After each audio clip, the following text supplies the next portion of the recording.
How to reply to S Snapchat streak. If you want to reply to S Snapchat streak, then first of all, open up your Snapchat application, and then after opening, now you can simply go for chats, which is on the bottom left.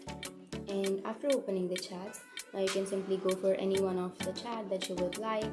So I'll be choosing this chat, and now you can simply go for the keyboard side, and you can go for the upper left corner of that keyboard where you will find a camera icon. You can simply tap on that, and here it will take you to the Snapchat camera, right?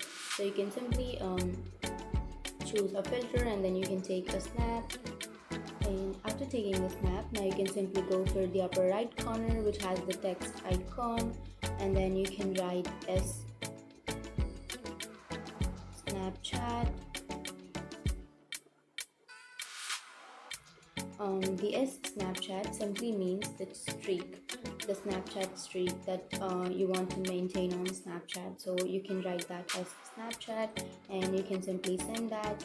And if you send that regularly, and if the other person also sends you a snap regularly, then you will start to have the Snapchat streaks. So that's it. If you send that regularly, then you will increase your Snapchat streaks. And if you have any questions, feel free to comment below. Thanks for watching.